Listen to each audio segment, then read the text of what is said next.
So that's it, huh? It has makeup on it. Look, right at the top of the knot, you can see his man makeup. Oh, yeah. Not to make it, I don't think he wears makeup all the time. You have to wear makeup to be on TV. Poor Nate. You have to wear a better tie to be on TV. So what happened was we booked Nate Silver to talk about the Alaska Senate race with all the interesting things happening in the polling. And Nate said yes, but apparently he was, out on the town. It's not like we asked him at the last minute either, so I don't exactly know the whole story of why he was unable to get to a tie that he already owned. He works hard. He works hard. I don't know. It's election season. He's a poll guy. I guess that's true. This is a very busy season for Nate Silver. So in order to be on TV in a tie, he went and bought a tie. And he said that all he could find was a Japanese gift shop. It's an alleged tie. It's an alleged tie. He found a Japanese gift shop. He didn't have any cash. He only had a credit card on him. And the tie was $4, and there was a $10 minimum on credit card charges. So he had to buy this tie and an overpriced pack of Yankees-branded playing cards so that he could make the $10 minimum. He tweeted and he tweeted that he was going to be on TV wearing the ugliest tie on earth. To which you said maybe not. Well, so then he shows up, and the way this works is, if you're going to be on the show, you're in the green room or whatever, and then you get in the makeup room, and then when it's time for you to be on the show, you just get brought out just a minute before the segment starts. It's not like we're hanging out in the studio talking before you're on the show. I've got other guests. I'm doing other things. Usually I'm rewriting everything frantically in the commercial breaks. And so I get to see what Nate is wearing. I was aware of the tweet, but I did not get to see what he was wearing until we're supposed to be on the air a minute later. And he's wearing a check shirt, a houndstooth check shirt, and this. And he was like, I think I said something like, wow.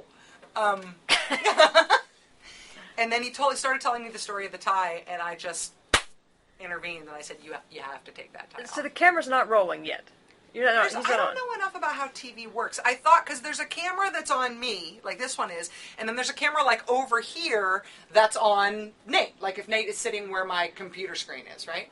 Okay? And so I'm, I didn't know, maybe that camera is capturing what happens next, but I don't think it did. If it did, we haven't been able to talk to the camera guy. The camera guys aren't here yet, so we haven't been able to find out if there's footage. But pandemonium ensues on the set, because I tell Nate to take off the tie, and he can't get it off. All right, reenactment. All right, so I'm not sure that this is going to work because it's very small. My understanding... Oh, my God. It's like the nightmare in reverse. Yeah, so my understanding... That looks kind of good, Did you see Rachel? it? Come on. Shut up.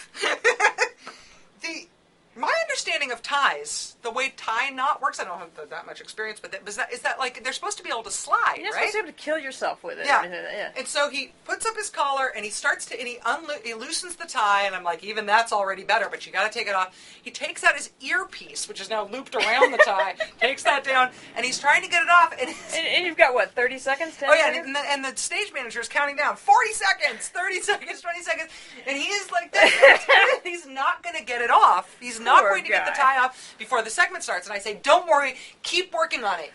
Can you help Nate with the tie? I have a long intro to do about the Alaska Senate race. Just keep working on it. And so while I'm talking to the teleprompter, giving the intro to the Senate race, about 1.5 feet from me on the right, here's Nate and one of the stagehand guys, pulling it from the bottom, trying to get it off like this.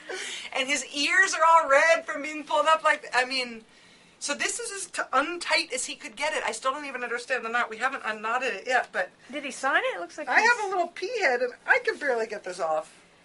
But yeah, so he left. When he left, I said, I'm really sorry about the tie. I'll reimburse your $4 if you will sign it and leave it with us. So what are we going to do with that tie? I think that this tie we need to think of as an asset for the Rachel Maddow Show. And we need to keep it on hand, and at some point... its greater mission will become apparent to us. Don't you think? Don't you think it will reveal its purpose? Yeah, we don't know yet. We don't have to know yet. It's the best tie $4 can buy in Times Square. Thanks, Rachel. Poor Nate.